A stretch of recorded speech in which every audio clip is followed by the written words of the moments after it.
6월 24일 오늘 만나 사무엘상 30장 22절에서 25절 말씀입니다. 다윗과 함께 갔던 자들 가운데 악한 자와 불량배들이 다 이르되 그들이 우리와 함께 가지 아니하였은즉 우리가 도로 찾은 물건은 무엇이든지 그들에게 주지 말고 각자의 처자만 데리고 떠나가게 하라 하는지라. 다윗이 이르되 나의 형제들아 여호와께서 우리를 보호하시고 우리를 치러 온 그 군대를 우리 손에 넘기셨은즉 그가 우리에게 주신 것을 너희가 이같이 못하리라. 이 일에 누가 너희에게 듣겠느냐? 전장에 내려갔던 자의 분깃이나 소유물 곁에 머물렀던 자의 분깃이 동일할지니 같이 분배할 것이니라 하고. 그날부터 다윗이 이것으로 이스라엘의 율례와 규례를 삼았더니 오늘까지 이르니라. 아멘. 오늘 만나로 만나주시는 하나님을 기대합니다. 오늘 본문은 다윗과 그의 무리들이 아말렉과의 전쟁을 마치고 그들의 거처인 시글락으로 돌아오는 길에 생긴 이야기입니다. 전쟁을 마쳤고 무엇보다도 승리로 마쳤으니 얼마나 기쁠까요? 그들을 후방에서 영접한 사람들은 아말렉과 싸우러 나가는 길에 브솔 시냇가에 남아있었던 병사들입니다. 다윗은 그들을 보자마자 안부를 묻지만 전장에서 돌아온 사람들 중 일부는 그들을 달가워하지 않았습니다. 전쟁에서 겪었던 피로 때문이었을까요? 그들이 피 흘리고 싸운 대가인 전리품을 후방에 남겨줬던 자들과 나누기를 거부했습니다. 이러한 태도가 옳지 않아서인지 본문에서는 그들을 악한 자와 불량배라고 칭하고 있습니다. 그런데 그들의 주장은 일견 합당해 보입니다. 특히 오늘날의 시각으로 보면 말이죠. 우리는 모두 자신이 일한 만큼 가져가길 원합니다. 어찌 보면 이들도 마찬가지였지 않을까요? 그러나 여기에는 두 가지 오해가 있습니다. 하나는 가져갈 전리품이 나의 것이란 오해입니다. 전리품은 나의 것 이전에 하나님의 것입니다. 주인이 내가 아니기 때문에 나누는 것도 주인인 하나님의 기준으로 나누어야 합니다. 여호수아 22장에서는 전장에서 가져온 전리품을 형제와 나누라고 적혀 있습니다. 그것이 바로 하나님의 기준입니다. 하나님이 형제들과 함께 준 기업이기 때문에 그렇습니다. 아말렉과의 전투도 하나님이 다윗에게 쫓아가라, 그러면 따라잡고 잡혀간 자들을 찾을 수 있을 것이다 라고 하셨기에 싸움에 임할 수 있었던 것이죠.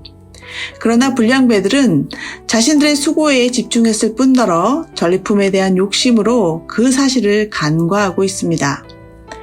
그건 오늘의 우리에게도 해당됩니다. 우리가 수고하고 받은 것은 모두 하나님의 것입니다. 그렇기에 물질의 사용도 하나님의 관점으로 사용하며 분배하는 구조를 만들어야 합니다. 둘째는 이익 분배의 공평함이란 일한 만큼 가져가야 한다는 것입니다. 공평함은 일의 양만 고려해서는 안 됩니다. 그것보다도 먼저 고려해야 할 것이 있는데 그것은 바로 공동체의 상생이라는 가치입니다. 전쟁에서 최전방에서 싸운 사람들의 수고와 노고는 후방보다는 훨씬 힘들겠지요. 군 입대할 때 대부분은 전방보다는 후방 부대에 자대 배치받기를 원하는 이유가 바로 그것이겠지요. 그러나 전방에서 할 일과 후방에서 할 일들 모두 가치가 있는 일입니다. 전쟁을 승리로 이끌기 위해 누군가는 앞에서 누군가는 뒤에서 감당해야만 할 일들이 있는 것입니다. 악한 자들과 불량배들은 전리품에 눈이 멀어 이 두 가지를 잊고 있었습니다. 반면 다윗은 그렇지 않았죠. 다윗이 그들에게 말하길 여호와께서 우리를 보호하시고 승리하게 하셨다. 그가 전리품도 우리에게 주셨다. 그리고 전장에 갔던 자의 분깃이나 후방에서 소유물 곁에 머물렀던 자나 분깃이 동일하기에 똑같이 분배하라고 말입니다. 다윗은 재물이 누구의 것인지를 정확히 깨닫고 있었고 그리고 일의 종류에 상관없이 형제와 동일하게 나누는 것을 의롭게 여겨 이것을 이스라엘의 율례와 규례로 삼았다고 합니다. 여러분, 이것이 진정한 공리주의가 아닐까요? 많은 사람들이 행복해질 수 있는 길 말입니다.